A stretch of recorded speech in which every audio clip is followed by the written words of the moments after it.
قرآن کریم کی آیت ہے شہر رمضان الذی انزل فیہ القرآن ھدی للناس وبینات من الھدی والفرقان۔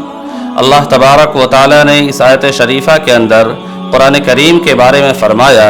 کہ قرآن کریم جو ایک مقدس اور محترم کلام ہے، جو اللہ کی کتاب ہے، جو اللہ کی بات ہے، اس کے بارے میں اللہ تبارک و تعالیٰ نے بیان فرمایا کہ ہم نے اس کتاب کو نازل کرنے کے لیے جس مہینے کا انتخاب کیا ہے وہ مہینہ ایک مبارک اور مقدس مہینہ ہے، وہ رمضان المبارک کا مہینہ ہے۔ بلکہ اگر آپ دیکھیں گے دوسری آسمانی کتابوں کے بارے میں تو دوسری جتنی بھی آسمانی کتابیں ہیں، خواہ وہ توریت ہو،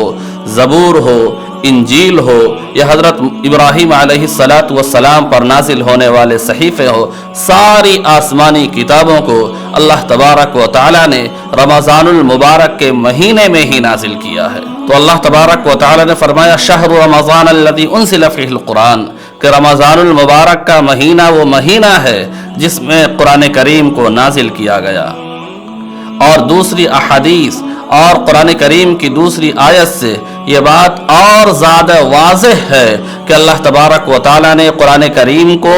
رمضان المبارک کے مہینے کی ایک رات میں یعنی شب قدر میں اسے نازل کیا ہے۔ تو معلوم ہوا کہ قرآن کو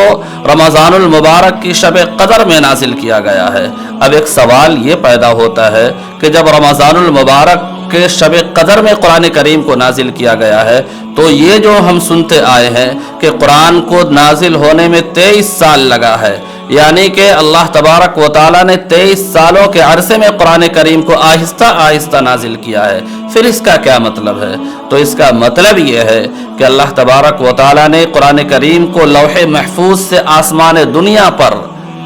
ایک رات میں رمضان المبارک کی شب قدر میں نازل کیا ہے، اور پھر آسمان دنیا سے آہستہ آہستہ جیسے جیسے ضرورت پڑتی گئی، ضرورت کے مطابق اللہ تبارک و تعالی نے آہستہ آہستہ 23 سالوں کے عرصے میں نبی علیہ السلام پر نازل فرمایا۔ قرآن کریم کیا ہے؟ یہ قرآن اللہ کا کلام ہے، اس بات کو سارے لوگ اچھے طریقے سے جانتے ہیں،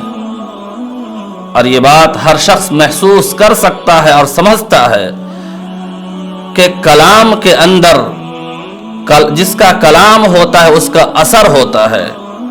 یعنی کلام کے اندر قائل کا اثر ہوتا ہے، بولنے والے کا اثر ہوتا ہے، اور یہ قرآن اللہ کا کلام ہے۔ جب اللہ کا کلام ہے، خالق کائنات کا کلام ہے، دنیا کے بنانے والے کا کلام ہے، تو ظاہر سی بات ہے کہ اللہ کے کلام کے اندر یعنی قرآن کریم کے اندر اللہ کی صفت ضرور موجود ہوگی، اللہ کے کلام کا اثر اس کے اندر ضرور موجود ہوگا۔ اسی وجہ سے آپ دیکھیں گے کہ قرآن کریم کے اندر اللہ تبارک و تعالیٰ نے جو حلاوت رکھی ہے، جو مٹھاس رکھی ہے، جو چاشنی رکھی ہے، وہ دنیا کے کسی بھی کلام کے اندر آپ محسوس نہیں کر سکتے ہیں۔ ایک انسان جو ہوتا ہے وہ اپنے محبوب کا کلام جب پڑھتا ہے، کسی کو اپنے محبوب کا خط آئے، کسی اپنے پیارے انسان کا خط آئے تو اسے بار بار پڑھتا ہے، 2 مرتبہ پڑھے، 3 مرتبہ پڑھے۔ پہلی مرتبہ جب پڑھتا ہے تو اسے ایک خاص قسم کا مزہ آتا ہے، لیکن دوسری مرتبہ پڑھے تو مزے میں کمی آ جاتی ہے،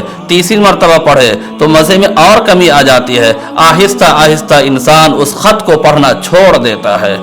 اسی طریقے سے آپ دنیا کی کسی بھی کتاب کو دیکھ لیں، کسی بھی سبجیکٹ کی کتاب ہو یا قصے کہانی کی کتاب ہو یا ناول کی کتاب ہو، آپ کسی ناول کو اٹھا کر کے پڑھ لیں، ایک مرتبہ پڑھیں گے، جب اس کی کہانی آپ کے ذہن کے اندر مستحضر ہو جائے گی، دوبارہ پھر پڑھنے کا دل نہیں چاہے گا، دوبارہ اگر پڑھ لیں پھر تیسری مرتبہ پڑھنے کا دل نہیں چاہے گا، 2-3 مرتبہ پڑھنے کے بعد دنیا کی کوئی کتاب ایسی نہیں ہوتی ہے کہ انسان اس کو پڑھ کر کے اکتا نہ جائے، لیکن اللہ کے کلام کے اندر ایسی صفت ہے، اللہ کے کلام کے اندر قرآن کریم کے اندر یہ اثر ہے کہ آپ اگر اسے ایک مرتبہ پڑھتے ہیں تو آپ اپنے اندر ایک خاص قسم کا لطف اور مزہ محسوس کریں گے، جب اسے دوبارہ پڑھیں گے تو مزے میں کمی ہونے کے بجائے اور زیادہ اضافہ ہوگا, تیسری مرتبہ پڑھیں گے اور اضافہ ہوگا, چوتھی مرتبہ پڑھیں گے اور اضافہ ہوگا, بلکہ جتنی مرتبہ انسان قرآن کو پڑھتا جائے مزے میں کمی ہونے کے بجائے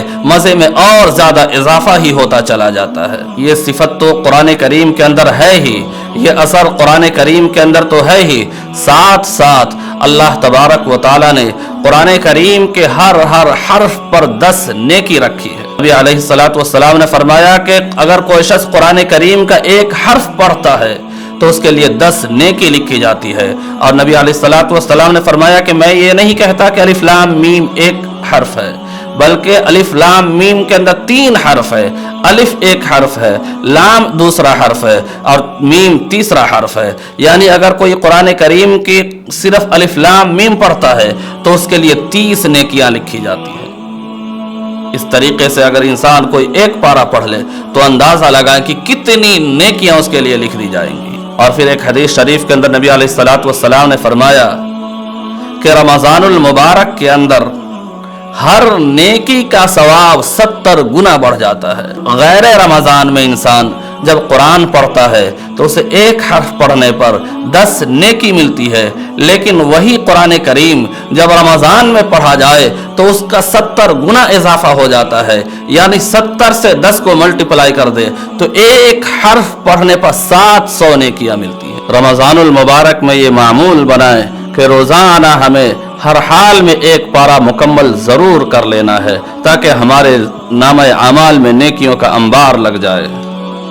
کل قیامت کے دن انسان کو جب ایک نیکی کی ضرورت پڑے گی, جب اس کا حساب ہو رہا ہوگا اور اس کے اعمال کو تولا جا رہا ہوگا اور اسے ایک نیکی کی ضرورت پڑے گی تو وہ بھاگتا پھرے گا. کبھی ماں کے پاس جا رہا ہے, کبھی باپ کے پاس جائے گا, کبھی بھائی کے پاس جائے گا, کبھی بیوی بچے کے پاس جائے گا کہ کوئی اسے صرف ایک نیکی دے دے اور اس سے ایک نیکی لے کر کے وہ اپنے نیکی کے پلڑے میں رکھ کر کے اسے بڑھا لے, اسے جھکا لے اور وہ جنت کا مستحق ہو جائے. لیکن اسے کوئی بھی صرف ایک نیکی دینے کے لیے تیار نہیں ہوگا اور پھر اسے جہنم کا منہ دیکھنا پڑ سکتا ہے. اور آج ہمارے پاس موقع ہے کہ ہم چاہے جتنا زیادہ نیکیوں کو اپنے نامہ اعمال میں درج کرا سکتے ہیں, جمع کر سکتے ہیں, کہ اگر ہم قرآن کریم کے ایک ایک حرف کو پڑھتے ہیں 700 نیکیاں ایک حرف کی وجہ سے ہمارے نامہ اعمال میں درج ہو جائیں گے, ہمارے لیے بینک میں جمع ہو جائے گا. آج موقع ہے, ہم جتنا چاہیں جمع کر سکتے ہیں.